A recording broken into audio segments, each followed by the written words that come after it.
عملتوا إيه لما رجعتوا مصر؟ طفولة لأن هي أساس البني آدم. شكل الطفولة اتغير إزاي بعد 11 سنة؟ فقدت أبويا بدري مثلا في سن وأنا عندي 10-11 سنة. وبسمع من طوب الأرض إنك ما حصلتيش. الست دي لولا وقفتها على الحدود أنا ما كنتش دخلت البلد. إمتى بقيتي كويسة؟ عشان كده في أول حياتي لما ابتديت عايزة أعبر عن نفسي كنت بكتب، ما كنتش بعرف أتكلم، وبعدين ابتديت أمثل عشان أعرف أقول.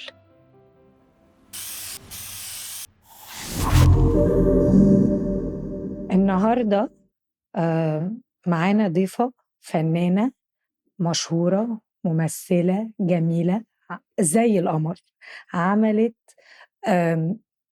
أدوار تمثيل مختلفة جدا، من الدراما للكوميديا لفيديو كليبس، حاجات كتير كلنا بنحبها قوي قوي قوي.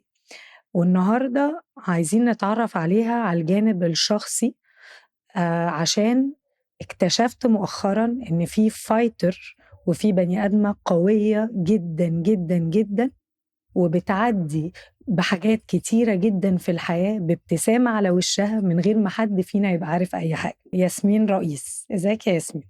ازيك يا دندونة؟ عاملة ايه؟ انتي عاملة ايه؟ مبسوطة انك معايا النهاردة. أنا كمان بجد. عايزة دايما بقول لهم أحب كده نبتدي من الطفولة. احكي لي شوية على الطفولة من وانتي صغيرة قوي. فاكرة ايه الحلو اللي أثر فيكي؟ طفولة سعيدة.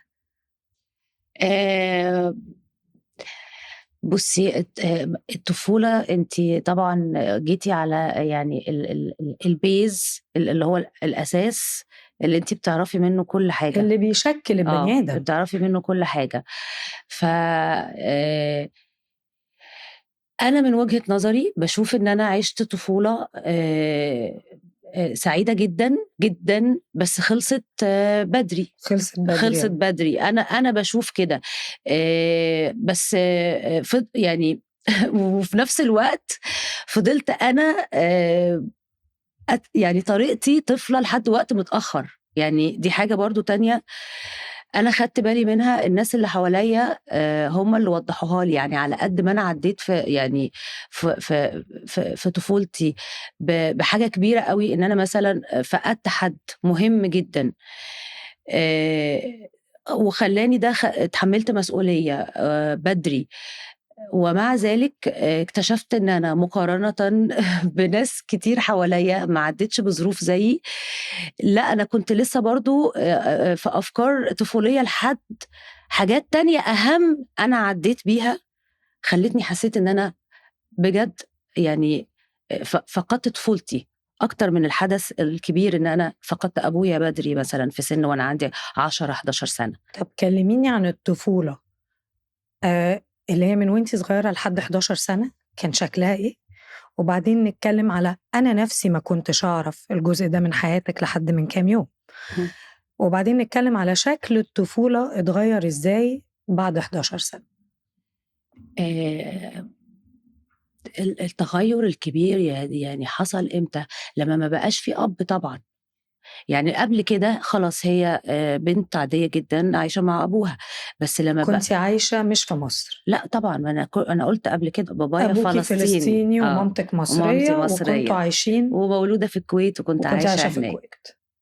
وحصلت ظروف ما وطبعا كان في فترة حرب هناك، فأنا خسرته في وقت بدري.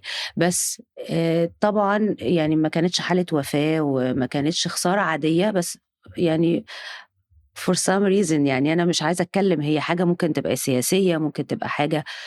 المهم الأب ده ما بقاش موجود، فأنتي بقيتي بنت كبيرة في سن بدري قوي، وما عندكيش لازم يبقى فيه ست وراجل في الحياة، لازم.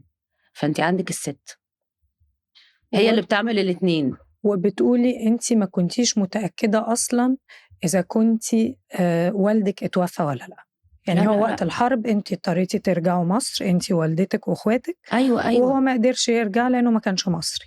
بالظبط كده، ما انا بقول لك لظروف سياسيه انا ما كنتش بس عايزه. وده كانت آخر حاجة عرفتيها عنه دي كانت وانتي اخر عندك حاجه، دي كانت اخر 11 حاجه سنة. بالظبط. ف فهتقولي لي الطفوله سعيده ولا كانت مش سعيده؟ بقول لك لا، هي كانت سعيده جدا، لان انا اتربيت في حضن اب هو اللي حط الاساس. لو بنتكلم عن الطفولة إن هي أساس البني آدم، لأ هو حط الأساس بتاع الإنسانة اللي قاعدة قدامك دلوقتي. فاكرة إيه عن حط لي حدودي، يعني خلاني فاكرة كل حاجة طبعا. الأساس بصي، كل حاجة من سن بدري جدا هو كان بيعلمها لي، أنا فاكراها. يعني ما باتعاملش كمان مع ابني دلوقتي على إنه هو طفل ومش هيفتكر، مش هيفتكر، لأ، لإن أنا بيفتكروا كل حاجة؟ كل حاجة، كل حاجة. أنا بافتكر تجربتي أنا الشخصية، كل حاجة. طب ولما تميتي 11 سنة واضطريتي إنكم تتفرقوا، لأن هي ما يتقالش كلمة غير اتفرقتوا عن بعض، كانت إيه، عملتوا إيه لما رجعتوا مصر؟ يعني كان شكل الحياة إزاي؟ وأصل برضه 11 سنة لسه طفلة، فإزاي عرفتي تتأقلموا وعشتوا إزاي؟ عملتِ أصحاب؟ هل كان في عيلة ضمِّتكم، حد احتواكم؟ كل يعني كل حاجة بتحصل حدث كبير في حياتِك، آآ أنتِ بتشوفيه من وجهة نظرِك، غيرِك بيشوفه من وجهة نظر تانية. أنا من وجهة نظري أنا شايفة إن عيلة أمي، طب يعني أو اللي حصل الواقع إنه عيلة أمي إحنا جينا هنا بلدها، فهُم اللي احتضنونا وهُم اللي خدونا بس أنا كطفلة أنا مش ما أنا ما كنتش شايفة كده، أنا كنت منفصلة عن الواقع ده خالص، أنا كنت شايفة إن أنا لوحدي، أنا كنت شايفة إن ما حدش أبدًا يعني، أو اللي أنا كنت مستنياه في وقتها أنا ما لقيتوش. ممكن ده يبقى من وجهة نظري أنا. كنتِ مستنية إيه؟ لأ، ما هو أنتِ بتتكلمي بقى عن حاجة very very deep، أنتِ بتتكلمي عن آآ طفل هو ممكن يكون حصل له صدمة، ممكن يكون في trauma، ممكن يكون بيعدّي بحاجة اللي حواليه مش حاسس بيه أصلًا، فهو نَفْسه مش قادر ما يحدد. هي فدينا أنتِ عارفة، أنتِ بتتكلمي في حاجة أنا قعدت سنين علشان أقدر أحدد أنا كنت محتاجة إيه، أنا عايزة إيه، أنا إيه اللي عايزاه، أنا إيه اللي كنت عايزاه، أنا ما كنتش عارفة، أنا كنت عايزة أبقى كويسة، لأ، أنا عايزة أبقى، حاسة بيكِ يعني أنتِ طبعًا. عارفة لمّا تبقى أنتِ أقصى طموحِك إن أنتِ تبقي كويسة آه، بجد، كويسة. آه. لأ، أصل أنا حاسة بيكِ جدًا وأنتِ بتقولي كنت حاسة إني لوحدي، لأن أنا متخيلة مامتِك، أنتِ دايمًا بتتكلمي عليها إن مامتِك الله يرحمها برضه كانت ست قوية جدًا، بس أنا متخيلة كانت ب3 عيال، أنتِ أكبرهم، عندِك 11 سنة، وهي جاية بقى واتفرّقت عن جوزها وبتبتدي بقى حياة جديدة في مصر بال3 عيال لوحدها single mother، فأنا متخيّلة إن هي أصلًا بتعافر عشان تمشّي الدنيا، فمش هتبقى عارفة تركّز في كل إحساس كل عيّل من ال3 حاسس بإيه وتضبّطه إزاي. طبعًا، طبعًا. أكيد، ما كانش في طبعًا ده خالص، لإنه هي كانت بدري جدًا. أنا قُلت لِك إيه، فاكرة قُلت لِك أنا اتربيت مع سِت، شُفتها هي سِت وراجل، فقُلتِ لي السِت دي كانت عاملة إزاي؟ قُلت لِك كانت قوية جدًا، جدًا، جدًا. بس كانت سِت جدًا feminine جدًا، جدًا، جدًا. طَب ما أنتِ طلعتِ لها بالضبط. أنا ما كنتش شايفة ده في نَفْسي إمم. خالص، ما كنتش شايفة ده في نَفْسي. طَب قولي لي حاجة، في الوقت ده بقى وأنتِ 11 سَنة وفوق، إيه الحاجة اللي قدرت تعدّيكِ؟ هل تفتكري؟ إيه الحاجة اللي قوّتِك أو إيه الحاجة اللي حسّستِك خلاص أنا بقيت كويسة، إمتى بقيتِ كويسة؟ إمتى بقيتِ كويسة؟ آآ أنا مش عارفة بالضبط أقدر أقول لِك إمتى بقيت كويسة، بس آمم إمتى بطّلت أسأل إمم. ليه الحاجات دي كانت بتحصل؟ إمم. ده أحلى، عارفة؟ إمتى ما بقيتش أبُص ورايا، إمتى؟ بقيت أبُص قدّامي بس. تخيّلي من قريب، فعلًا؟ تخيّلي بقى، يعني فضلتِ من تخيّلي وأنتِ عندِك 11 سنة ماشية بالتُقِّلة؟ آه. ماشية، ماشية، ماشية، ماشية ومش فاهمة ومش عارفة، كل اللي بافكّر فيه إن أنا لازم أبقى ماسكة نَفْسي، اللي هو زي ما قُلت لِك أنا باحس أنتِ قُلتِ إيه survivor. survivor. أنتِ حاسة إن أنتِ في الmood ده طول الوقت. بس هاسألِك سؤال، تفتكري أنتِ اتولدتِ survivor والّا اضطريتِ بسبب الظروف اللي عدّيتِ بيها؟ أعتقد أنا مولودة كده. بجد، لإنه أنا كنت الكبيرة، فكنت باحس إن أنا اللي مسؤولة عن اللي أصغر منّي، اللي أصغر منّي كان أصغر منّي صحيح بسَنة، فكنا دايمًا شكلنا كإننا twins. طبعًا. دايمًا الناس كانت فاكرة كده، بس دايمًا هنا بقى كنت باقول لِك الحاجات اللي كان الأب بيقولها وبيعملها من وإحنا لسه صغيرين، مع إن الفرق كان سَنة، هو بالضبط سَنة، بس دايمًا كان بيقول أختك الكبيرة، إمم. أختك الكبيرة، اسمع كلام أختك، أختك الكبيرة. فده برضه خلّاني أحس إن أنا الكبيرة، أنا المسؤولة. قُلتِ لي حاجة بيّنت لي برضه شوية طريقة تفكيرِك ومنظورِك للحياة، إنِّك لمّا أنا سألتِك قُلت لِك أنتِ يعني إزاي عدّيتِ بده؟ أول مرّة أنتِ حكيتِ لي على موضوع باباكِ وآخر مرّة شُفتيه وعلى الحدود، وبصراحة حاجة مش سهلة. قُلتِ لي لأ، أنا كنت grateful إن إحنا ما قعدناش في مُخيّم، إمم، يعني أنتِ still بصّيتِ أنا هاشوف الحاجة الpositive الإيجابية وهامسك فيها. غالبًا.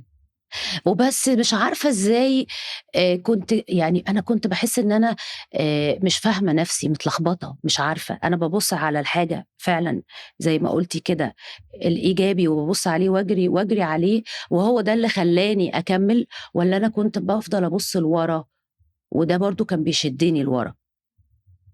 إمم. الصراع ده بطّل خلاص قريب، من قريب. أنا هنمشي في الرحلة، بس هاعوز أعرف إيه اللي خلّاه يبطّل، إزاي عرفتِ توصلي للسلام، فاهمة قصدي؟ آآ أحلى حاجة وأوحش حاجة. يعني آآ يعني هُم حاجتين في نفس الوقت، فمش عارفة أقول إيه، يعني مرض أمي طبعًا ووفاتها آآ خلّاني شُفت الأمور بطريقة مختلفة خالص، خالص. أنتِ ما أنا عشان كده باقول لِك لأ، أنتِ برضه عدّيتِ ما إحنا عندنا حاجات كتيرة in common، فاهمة قصدي؟ عدّينا بحتّة الفراق وإن إحنا أهلنا يموتوا وكده، اللي أنا عارفاه كمان إن أنتِ عدّيتِ يعني أمِك عيِّت واتوفِّت في نفس الوقت بعدها على طول اتطلّقتِ، فاللي وقبلها هو كورونا. بُصّي، أنا فترة الكورونا دي كمان يعني هي بالنسبة لي ما عدِّتش عليّا كده فترة رفاهية الناس قعدت في البيت مرتاحة من الشغل وبنهزر، لأ، دي كانت حاجة صعبة، فترة صعبة جدًا. أنا بابُص للأمور بشكل مختلف، لإن أنا عدّيت بتجربة كبيرة جدًا في حياتي في وقت بدري، فاهمة. فالناس بتشوف الثورة بيشوفوها ثورة، أنا مش باشوفها ثورة، أنتِ بتشوفي إيه؟ أنا باشوفها حرب. الناس بتشوف الكورونا الناس قاعدة في البيت، إحنا قاعدين لأ، هو الموضوع مش كده، إحنا قعدنا غصبٍ عننا يا جماعة، إحنا اتحبسنا في بيوتنا، إمم.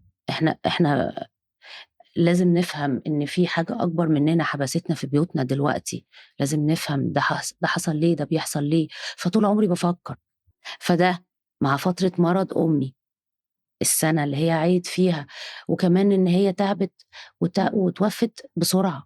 وكانت صغيّرة. وكانت صغيرة، شهر 9 اتوفّت في شهر 9 اللي بعده، فما لحقتش آخُد قرارات. في وقت الكورونا المطارات قافلة، المستشفيات قافلة، الدكاترة المهمين خايفين عليهم ممكن طبعًا. يتعدوا ويجرى لهم حاجة، دكاترة مهمين اللي بييجوا من برّه ما بيجوش، الموضوع بقى صعب، أنتِ بتاخدي قرارات مهمة، مع ست كانت هي اللي بتاخد لك قرارات مصيرية في حياتك، قرارات أمي كانت مصيرية. الظهر ده. الست دي لولا وقفتها على الحدود أنا ما كنتش دخلت البلد، أنت متخيلة؟ عملت فأنا إيه هي؟ دخلتني البلد. ما أعتقدش لو كانت هي ما وقفتش الوقفة اللي هي وقفتها، اللي أنا شفتها وقفاها في سني ده في وقتها، ما كنتش هدخل مصر، أو كان على الأقل هنعدي أنا وأختي وأخويا ما كانش هيعدي. مم. متخيلة لدرجة لا إيه؟ لا مش عارفة أتصور. مش هتعرفي، مش محدش هعرف. هيعرف، محدش هيعرف. محدش هيعرف، محدش هيعرف خالص. يعني أنا نفسي يعني لما بفتكر بحس إنه مشهد في فيلم. ما انتي وانتي بتحكي أنا شايفة مشهد في فيلم. هو وعارفة مشهد في فيلم. الغريبة إنه عارفة إحنا كمان باحس إيه يا ياسمين، يعني بُصّي إحنا وأنتِ بتحكي وهي فعلًا حاجة صعبة جدًا، إحنا نحّسنا سِنّة، ما هو ده بيحصل جنبنا أهو في فلسطين كل يوم، إحنا نحّسنا كإنه، ما أعرفش حصل لنا إيه، ساعات باحس. أنا عن نفسي أنا عارفة حصل لي إيه، أنا عن نفسي يعني أنا الحمد لله أنا قعدت كتير باسأل وباتكلم وأكلم نفسي، بس أنا مش نحست. أنا بقيت عارفة إنه أنا مش هاقدر أغيّر اللي حواليّا، بس أنا هاقدر أغيّر نفسي، وهاغيّر دايرتي، إمم. عشان لمّا أغيّر دايرتي الدايرة والدوائر اللي حواليّا هتتغيّر، فممكن من هنا يبدأ التغيير. ده اللي أنا هاقدر أعمله، مش هاقدر أعمل أكتر من كده. فشِلت من على نفسي حِمل إن أنا أقعد أتأثّر أوي بحاجات أنا مش هاقدر بجد أغيّرها، بس لازم أغيّر أنا نفسي عشان أقدر أغيّر في اللي حواليّا، فالتغيير يوصل من الصغير للكبير. ده اللي أنا أقدر أعمله. وعلى فكرة أنا حسّيت إن هو أنا موجودة هنا عشان كده، بس. وبعدين أنتِ زي ما كنتِ بتقولي نحّسنا. نحّسنا. مش بس يعني أنا حاسة إن زي ما قُلت لِك مش موضوع نحّسنا، بس أنا حاسة إن الناس ما بقى كنت فاكرة إن الناس ما بقاش فارق معاها إن هي تسمع تجربة حد لأ فارق. عشان نحّست. يبقى ما نحّسناش. طَب يبقى أنتِ ادّيني أمل، ليه بتقولي نحّسنا؟ لأ أهو باشوف يبقى ما بس هاقول نحّسناش لِك بقى، مثلًا ما نحّسناش. ليه باقول نحّسنا، كنا قاعدين بنتفرّج على اللي بيحصل في فلسطين، الواحد ما كانش عارف ينام، اتعوّدنا، مش حاسة. ده أنا باشوف الحاجات دي من وأنا عندي 8 سنين. ما أنا عارفة. فأنا وضعي مختلف. أنا عار أنا مش عارفة أقول لِك إيه. أنا بابايا كان بيفرّجني على يعني إحنا جيراننا كانوا بيروحوا يبعتوا ولادهم وقت الانتفاضة الأولى وقت الانتفاضة يعني يروحوا يحدّفوا طوب ويرجعوا عشان يقولوا إحنا رُحنا يعني ورُحنا وحضرنا مع أهلنا وكده. يعني اللي كانوا بيعرفوا يروحوا يدخلوا، عشان إمم. في ناس بتعرف تدخل وفي ناس لأ. فأنا في حتّة تانية، فمش عارفة أقول لِك. لأ أنا عارفة. الموضوع عندي مش تنحيس، الموضوع زي ما قُلت لِك أكبر من كده. أنا لأ علشان أكبر أقدر بكتير، خُدي إن بالِك إن أنتِ عِشتيه. بس بُصّي مش هننكر إن الناس بقت بتبقى من كتر ما بتشوف، بتبقى اتعوّدت، يمكن. بتبقى اتعوّدت برضه. يمكن. ما هي اتعوّدت، مش عارفة. أنا نَفْسي لسه أنا عندي صراع، أنا إحساساتي إيه؟ يعني باقول لِك أنا في الأول خالص أول ما موضوع فلسطين ده حصل ما كنتش عارفة أنام، أيام، أيام مش عارفة أنام. دلوقتي بس مش معناه إنه كل قصة ملهمة كل حد قوي ما بيساعدناش في مشاكلنا في الحياة، وأعتقد إنه جزء كبير من قوتِك جاي من إنِّك شُفتِ أمِّك بالقوة دي. أكيد طبعًا. أفتكر فحصل إنه زي ما بيقولوا كده when it rains it pours، إنه كل الحاجات بتحصل مرّة واحدة، وحصل وقت الكورونا اللي هو وقت أصلًا محبوسين فيه في البيت، فقدتِ أمِّك. وأنا عارفة كويس أوي ودايمًا باقول أنا فقدت أمي وأبويا، باقول اللي بيفقد حد واحد من أهله كارثة طبعًا وبتوجع جدًا، بس مش زي اللي بيفقد الاتنين. لمّا الاتنين بيروحوا أو ده الإحساس اللي جالي أنا كإنه جذع الشجرة اتقطع. ده الإحساس اللي جالي. أنتِ عارفة كنت struggling شوية مع هويتي لمّا هُم الاتنين ماتوا.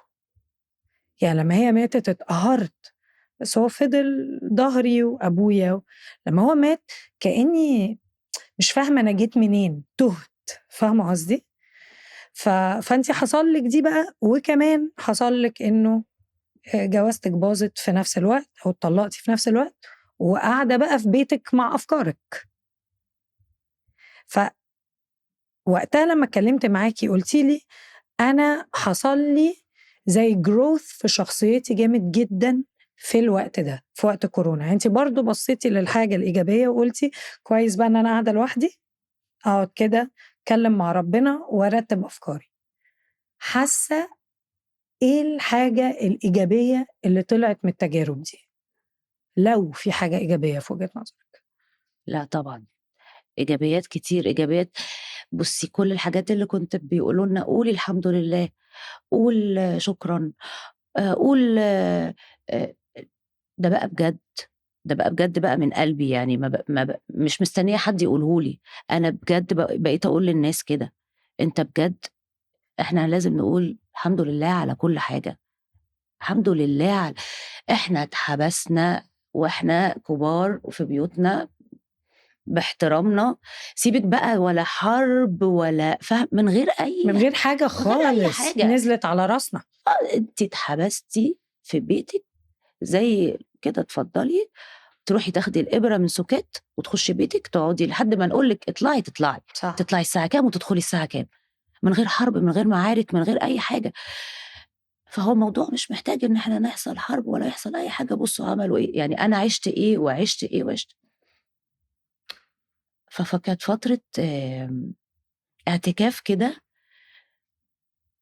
خلّتني حصل لي تطوّر روحاني مع نفسي ومرض أمي. أنتِ بتقولي إن أنتِ حسّيتِ إن ضهرِك وإن أنتِ اتهزّيتِ. بصراحة. أ وزعلت من ربنا.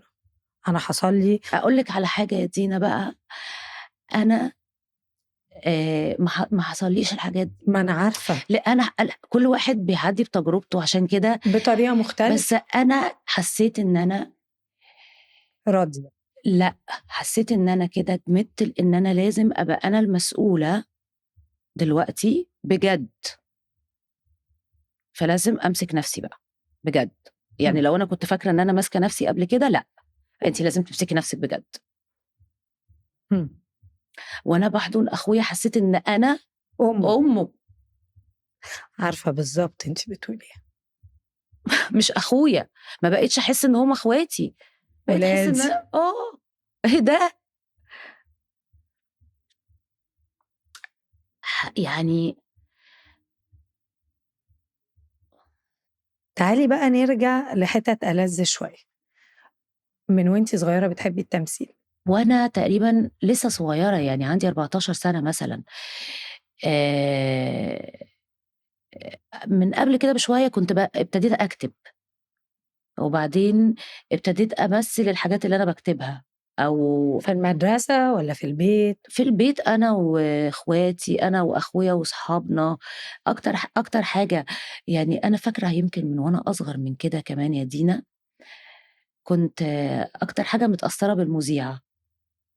أقعد أتفرّج على المذيعة وأشوف هي بتعمل النشرة، وأكتب نشرة وأقعّدهم وأقعد أنا تعملي ألعب لهم النشرة. وأقعّدهم مش هالعب معاكم إلا أمّا تقعدوا تكمّلوا معايا اللعبة بتاعتي، كانت طبعًا بالنسبة لهم لعبة مملة جدًا لإن ما فيهاش أي حركة، هم عايزين يتحرّكوا.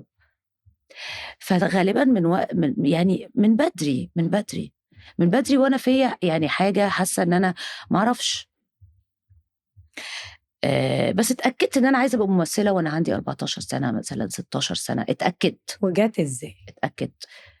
آآ جات إن أنا آآ ابتديت أشوف طَب هاعمل إيه، طَب لأ لازم الناس بتمثّل إزاي، ما كانش في حد أعرفه من قرايبنا، من حوالينا، من صحابنا. ابتديت أعمل إعلانات، وبعدين لقيت إنه لأ مش ده، مش عايزة، ده مش تمثيل. بطّلت شوية إعلانات، وبعدين لأ طَب أنا عايزة أتعلّم، تمثيل عشان أبقى فاهمة إمم. أنا يعني التمثيل مش إن أنتِ تروحي آآ يبقى قدّامِك في الlocation ناس 200 بني آدم وأنتِ لازم تمثّلي إزاي؟ لازم تتعلّمي، لإن أنا عرفت ده لمّا عملت إعلانات.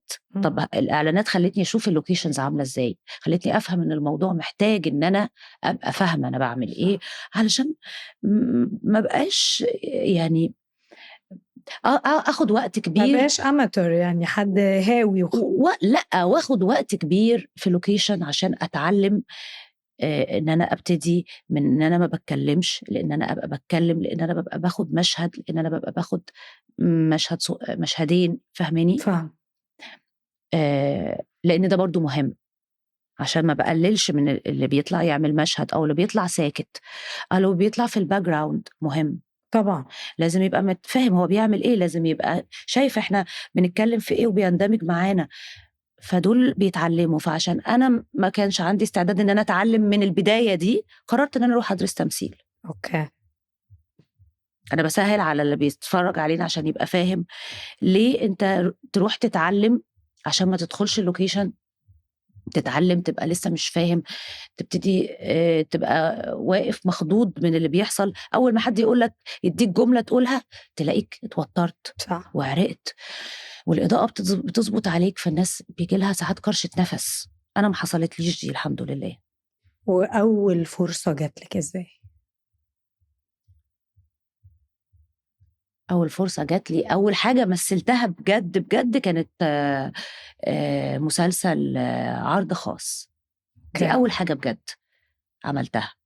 وبعدين في المسلسل ده كان بييجي لنا guests حقيقيين بشخصياتهم الحقيقية، فجات لنا ساندرا نشأت، حبيبتي.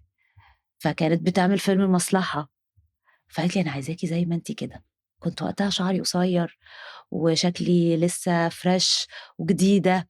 أنتِ شكلِك كده بالضبط، آه. شعرِك قصير كان وشكلِك فريش كان وقمر. كان أصغر وكده وفريش أكتر، قالت لي: "أنا عايزاكِ زي ما أنتِ كده، تيجي هتعملي دور عروسة."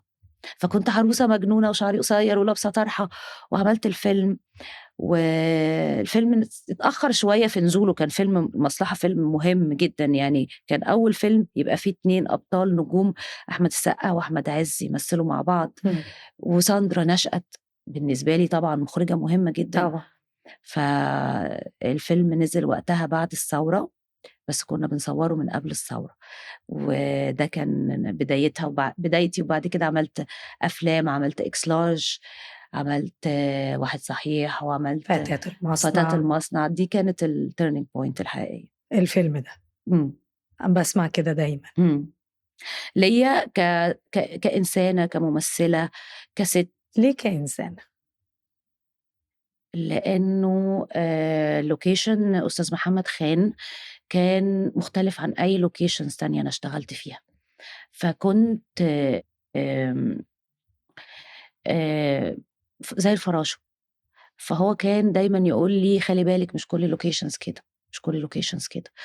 فطلعت من الlocation ده اشتغلت في حاجات تانية، ففهمت الفرق، فكان في يعني خضّة شوية حصلت لي، إمم.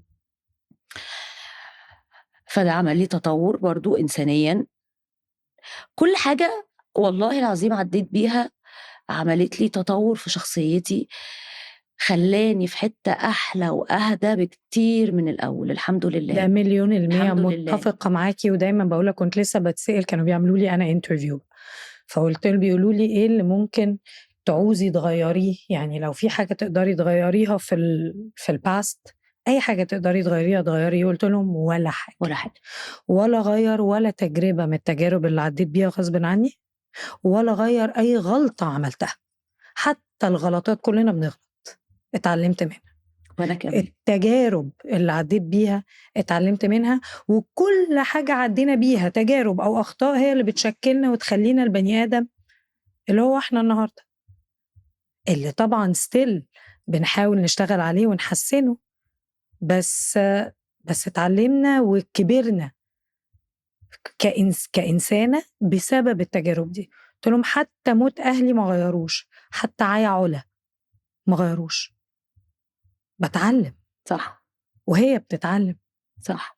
وبتحسي إن أنتِ بتبقي يعني أرقى صح، وأرَق صح، وأرحم. صح. آه، آه.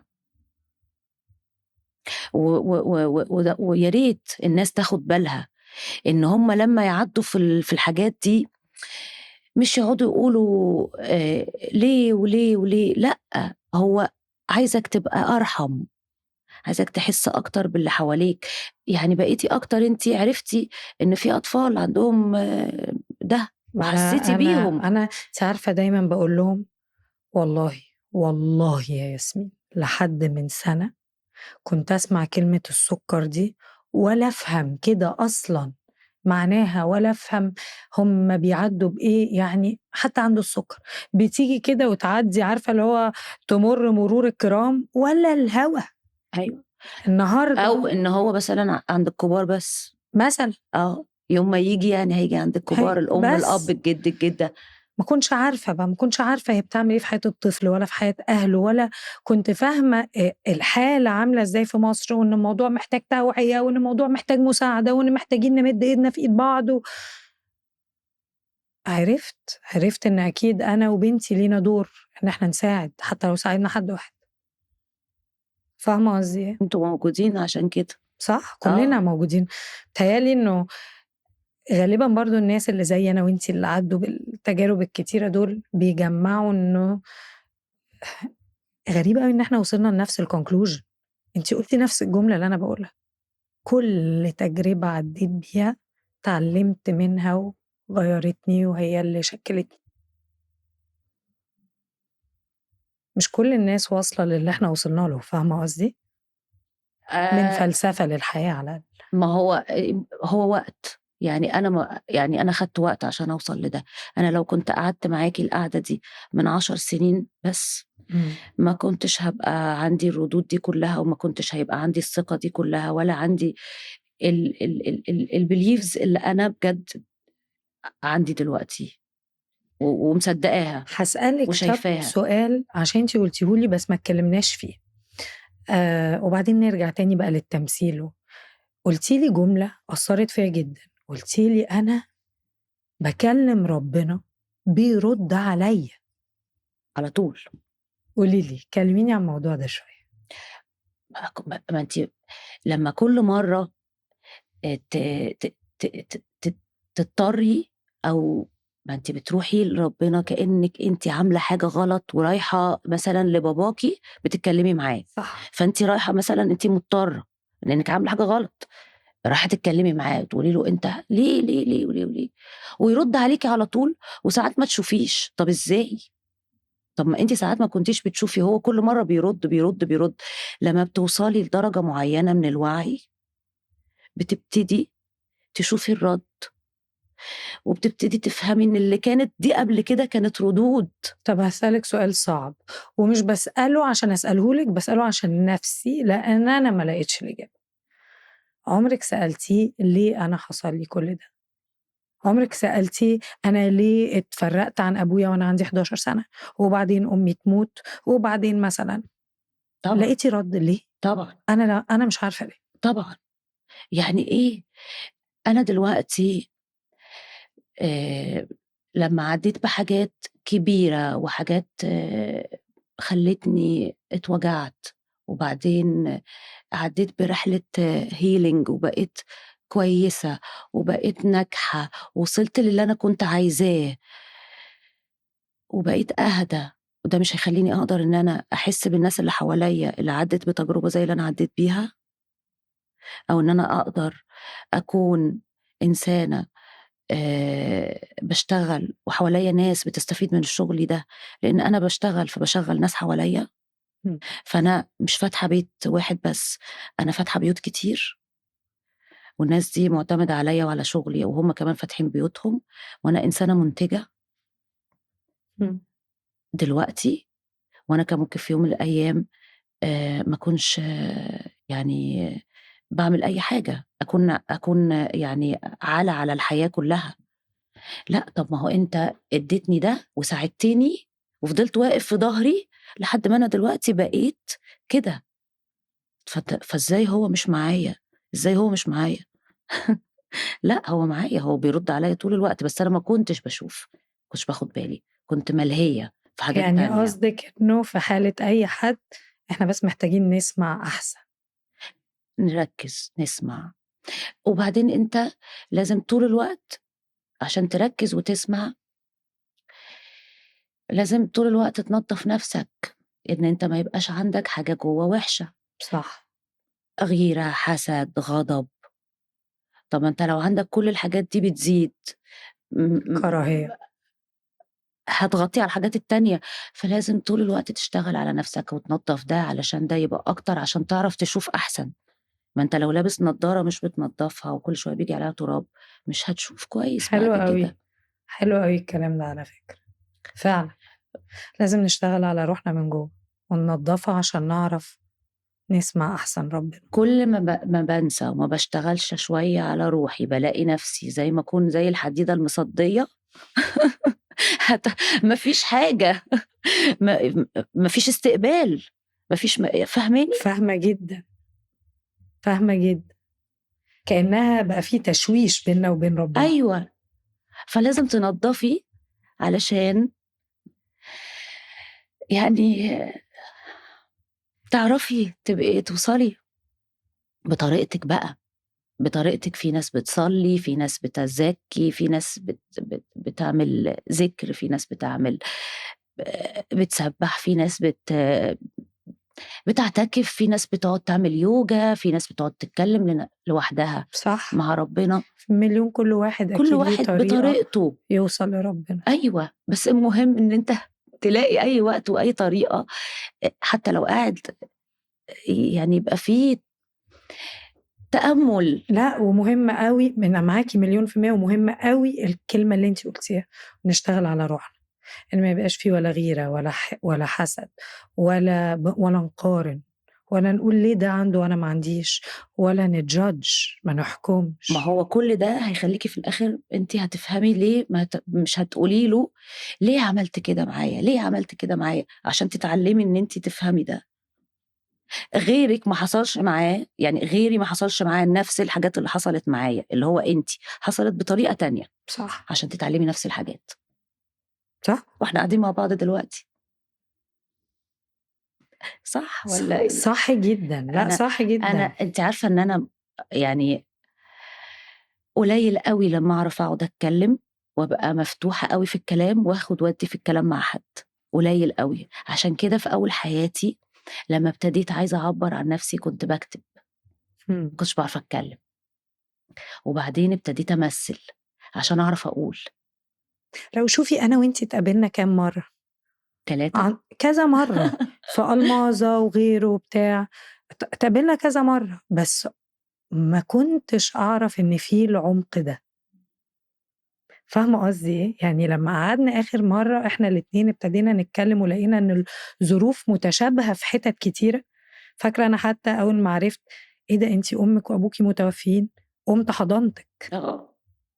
لإنه عارفة أمّا إيه ده أنتِ زيي، أنا حاسة. طيب الأمومة بقى، فأنتِ اتجوّزتِ بعد ما مثّلتِ، بعد ما ابتديتِ التمثيل والcareer في التمثيل.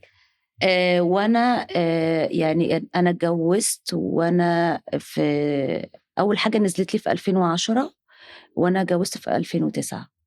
ده يعني قبل سِنّك، يعني يا دوب. وخلّفتِ. إمم. وباسمع من طوب الأرض إنِّك ما حصلتيش. الحمد لله. يا رب بس يعني عايزة بقى أتكلّم يا معاكِ. رب نسمع منّه هو، مش من طوب الأرض. لأ، ما هو باين عليه على فكرة من أدبه وأخلاقه وتربيته، فبتبقى باينة. قولي لي بقى عرفتِ إزاي تعملي balance بين الأمومة وبين التمثيل، وهي شُغلانة بجد متطلّبة جدًا، جدًا في الوقت عرفتِ توزنيها إزاي؟ ما أصل أنا اتسألت نفس السؤال باقول لِك كنت في interview قُلت ما لهم ما فيش، لأ ما ما فيش فيش، balance. ما أنا مش عارفة، أنا ما أعرفش، ما عرفتش، ما أعرفش، مش سهل. مش سهل. ما بُصّي أنا لو أعرف أقول، يعني أنا أي حاجة بتسأليني فيها واصلة فيها لنتيجة نهائية هاقول لِك، بارُد عليكِ، بس خدتِ مش بالِك؟ هاقول حاجة لسه مش واصلة. مش واصلة لنتيجة نهائية طبعًا، لإنه الموضوع صعب جدًا. هو أنا شُغلتي إيه بقى دلوقتي، إن أنا أبقى أم والّا أشتغل والّا أروح والّا أعمل والّا أنا لسه باشوف أهو، نتيجة هتبان في الآخر. يعني إحنا دلوقتي بنعمل البحث، إحنا في في البحث التجربة، إحنا في التجربة، بجد أيوه، فران. هنشوف بقى في الآخر هتطلّع إيه. يعني إحنا عرفنا في الجيل اللي إحنا فيه ده، إن الجيل بتاعنا عنده وعي نفسي أكتر، وفي تربية حديثة، وفي أساليب م مختلفة وجديدة عن الجيل اللي قبله. إمم، عرفنا ده لمّا إحنا كبرنا دلوقتي، صح. لازم هُم يبقوا قدّنا عشان يقولوا إحنا عملنا إحنا إيه عملنا إيه، إحنا فيهم. صح والّا لأ؟ إحنا أنا باحاول على قد ما أقدر، باحاول أبقى موجودة، باحاول، وباحاول إن أنا أعمل اللي أنا باحبه، علشان لو ما عملتش اللي أنا باحبه ما أعرفش، ممكن أحس إن أنا مقصّرة في حق نفسي، مش عايزة أحس إن أنا لأ مقصّرة في ومش حق وفي نفسي. حق ابنِك لعلمِك، لإن هو برضه هيبقى مبسوط لمّا يلاقي أمه فخور بيها وبتوصل وناجحة في شغلها ومبسوطة في حياتها، أكيد، بس هو برضه في نفس الوقت عايز أمه يوم الجمعة تبقى معاه. مش قاعدة يوم الجمعة كده زي أنا وأنتِ. شُفتِ؟ فعشان كده ما تسألينيش حاسة إن أنتِ عملتِ ده. طول الوقت إحساس الذنب لمّا بتبقي أم، باحس إنه مش أي أم على فكرة، الأمهات بجد الكويسة هُم اللي بيحسّوا بالذنب. معقول! إزاي يعني؟ حتّة صدّقيني. منِّك هتفضل ماشية كده بعيد طول ما الوقت رايحة جاية على رجلين حقيقي، وإيدين. حقيقي، بس صدّقيني في اعتقادي الأم بجد أم من جوّه هي اللي دايمًا عايشة بإحساس الذنب، دايمًا، ده إحساس إحنا عايشين بيه بس كده. أنا مسؤولة عنّه، عنّه بقى مسؤولة عنّه طول الوقت، مسؤولة عنّه، مسؤولة حبيبي، باحبه أوي. لأ ما أنا باقول لِك، بس أنا باقول لِك بشهادة كذا حد يقولوا ياسمين أم هايلة، فلازم برضه تعملي كده. دايمًا، دايمًا باقول نطبطب على روحنا ونقول good job. طَب أنتِ بُصّي شايفة أنا باعمل إيه وأنتِ بتعملي إيه، صح؟ أهو أنتِ ده مش معقولة يا ياسمين، شُفتِ، يعني أنا باعمل كده شُفتِ؟ وأنتِ بتعملي كده، آه، طبطبي على آه، روحِك، هي الإحساس كده نَفْسي السِت إن دايمًا. إحنا نبقى طيبين مع روحنا شوية. طبعًا، أنا بقيت باكلّم نَفْسي أقعد أقول ياسمين خلّي بالِك من نَفْسِك، اهدي على نَفْسِك بالراحة، بالراحة. كنت قاسية على نَفْسي زمان كمان أوي. فعلًا؟ آه، وإيه اللي غيّر ده؟ كل الظروف اللي أنا عدّيت بيها كلّها خلاص يعني بقيت آآ أحس إن أنا لمّا كنت بازعّل نَفْسي زيادة عن اللزوم لدرجة تتعب جسمي، يعني تتعبني عضويًا، أنا كده بأذي نَفْسي أوي، فلأ. وبعدين الحمد لله بقى وجود كمان ابني، أنا عايزة أبقى كويسة طَب ما بقيتيش تحسّي إن أنتِ بقيتِ أجبن لمّا بقيتِ أم؟ يا نهار أبيض! بقيتِ جبانة أكتر؟ بهبل. شُفتِ؟ عارفة الغريبة كل اللي كنت باتريق عليه في أمي إمم، بقيته. إمم، أنا أمي كانت بتخاف علينا جدًا، إمم، وكانت جبانة جدًا علينا، إمم، فاهمة قصدي؟ وكنا نقعد نتريق عليها تريقة. آه، فبقيت باحس كده. أنا بقيت هي، أنا جبانة جدًا. ب بقيت كده، بس بقيت أخاف يحصل لي حاجة علشان أنا حاسة إن أنا عايزة أرجع له، بس عايزة. أنا عايزة أقول لِك حاجة، واتكلمنا في الحتة دي أنا وأنتِ. أنا بقيت جبانة لدرجة، وأنا باقول إن غالبًا ده من التجارب برضه الفقد والموت وكده، فبقيت جبانة إن أنا فضلت فترة طويلة جدًا من حياتي أنا باشوف إن كل حد فينا عنده relationship أو علاقة مع الحياة. يعني الحياة دي زي مثلًا أنا وأنتِ عندنا علاقة، أنا وأخويا عندنا علاقة، أنا والحياة عندنا علاقة. في ناس مُحِبّة جدًا للحياة، في ناس متفائلة جدًا مع الحياة، في ناس. أنا كانت علاقتي بالحياة قلبت خوف، fear relationship، اللي هو مش هزار ياسمين، التليفون بيرن، ها مين حصل له إيه؟ عارفة، عارفة الإحساس عارفة، ده؟ طبعًا، طبعًا، بالذات أكيد لمّا كان وقت حد تعبان. أيوه، بقيت طبعًا. كارثة، ما أنا وفضلت كارثة كتير. بس وقتها لمّا اتكلمت معاكِ قُلت لِك بتخافي من الحياة؟ قُلتِ لي لأ. لأ، كنت ما بقيتش أخاف خالص أنا عايزة من أوصل الحياة. لده.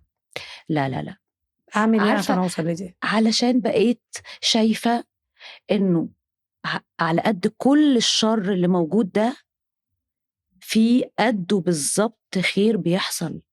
والله الشر بيزيد وبحس ان الخير بيزيد برضو في حتة تانية، بس مش عارفة ليه احنا بقينا شايفين الشر بس. ده بس عشان أبويا كان دايما الدنيا يقول بتعمل التوازن أبويا كان دايما بتاعها. يقول زيك بالظبط، كان بيقول لحد ما مات، بيقول الخير والشر موجودين بس الشر هو اللي بيطفو فبنشوفه. بس هو لازم الحياة الطبيعية كل حاجة بتوازن نفسها. الخير بيزيد، الأرض، الكوكب نفسه، الدنيا، الحياة كلها ربنا بيوزنها. مم. لازم في خير على قد ما في شر، عشان كده الحياة مستمرة، الدنيا مستمرة. بس اللي بنشوفه زي ما انتي قلتي وزي ما باباكي قال، ولما الناس بتعمل مثلا بتطلع حاجة وحشة على السوشيال ميديا وحاجة كويسة وحاجة كويسة، ايه اللي بينتشر؟ الوحش. ما هو ليه؟ عشان ده الشر. الكويس ما بينتشرش.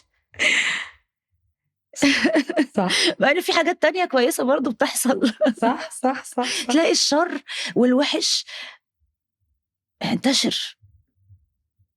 تقدري تقولي إنك أخيرا وصلتي لمكان a good place مرتاحة فيه مع نفسك، عندك سلام وسعادة اللي انت والحب اللي انت شايفة إنك كنتي محتاجاه؟ في المرحلة اللي أنا فيها دي امم الحمد لله. طب دي حاجة المرحلة اللي أنا حلوة. فيها دي الحمد الحمد لله. لله. الحمد لله.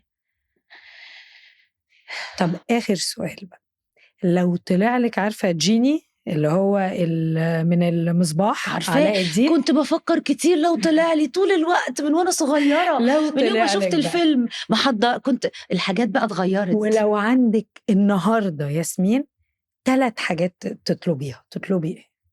ال3 حاجات اللي أنا قلت لك عليهم اللي أطلبها لكل الحياة أو لنفسي، هم دول ال3: السلام. والحب والسعادة. ال3 بيجيبوا بعض بالنسبة لي. يعني تخيلي الدنيا مليانة كده حب سلام فما فيش حروب والناس مرتاحة وبيحبوا بعض، وحب وما فيش بس حقد خلاص ولا هيبقوا حسد سعداء. ولا هيبقوا نفسنا. سعداء. انتهى الموضوع. هم 3 حاجات بسطة جدا. يا رب يعمر بيهم كل بيت. سعيدة. سعيدة كلمة سعادة ولا راضية؟ لا بصي، أنا ساعات ببقى مزقططة يا رب دايما. وساعات ببقى سعيدة وساعات ببقى مش طايقة نفسي.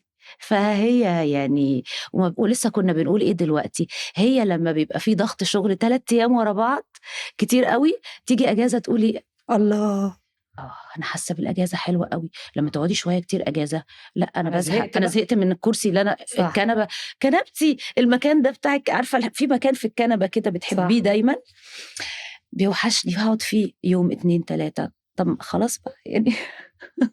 عايزين تغيير، فلازم يبقى شوية كده وشوية كده. عامة ياسمين بجد يعني اتعلمت حاجات حلوة، إنه حد أولًا تاني ما بنحكمش من برّه، من برّه الواحد شايف فنانة ونجمة وزي القمر وكده والحياة جميلة ومبسوطة ودايمًا ابتسامة على وشها، ما بيبقاش متخيل إنها ممكن تكون عدِّت بكل الحاجات دي من وهي عندها 11 سنة، من وهي طفلة، يعني طفولتها اتسرقت منها أو سعادة الطفولة، بس مشيت واشتغلت على روحها وخدت كل تجربة على إن لازم أقعد وأشوف إيه الدرس اللي أنا أتعلمه منه. بُصّي يا دينا، علشان أنا في الآخر مش كل الناس هتستوعب تجربتي أو كل الناس هتحس بيها أو كل الناس تستقبلها بشكل إنساني، لإن في ناس تجربتها أقوى طبعًا. وأصعب. بس في الآخر يمكن آمم أغيّر حاجة في حد في يوم من الأيام، زي ما في ناس كتير أنا يعني ساعدوكِ اتأثّرت. تتغيّري. واتأثّرت بيهم واتغيّرت لمّا حسّيت إن هُم عدّوا بحاجات كبيرة ولأ، وإن هُم دلوقتي كويسين والحياة حلوة ودايمًا بتكمّل الحمد لله.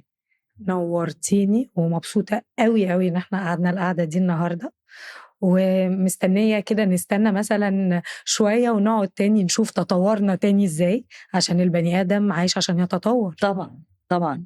وكل شوية على فكرة كل 5 سنين كده باحس إن آرائي بتتغيّر. بالضبط عادي كده، أنا باقول، أنا بالضبط، باعترف أهو. كلّنا، يعني ما هو ممكن ده، عادي ممكن تحصل نقعد مع بعض بعد حاجة 5 أقول لِك سنين نشوف بُصّي أنا الآراء كنت اتغيّرت غلطانة، إزاي. ما فيش أي حاجة كويسة، وبُصّي بقى لا، لأ، إن شاء الله لأ، إن شاء الله تبقى نقعد أسعد أنا وأنتِ بقى والتطوّر يبقى إيجابي أكتر.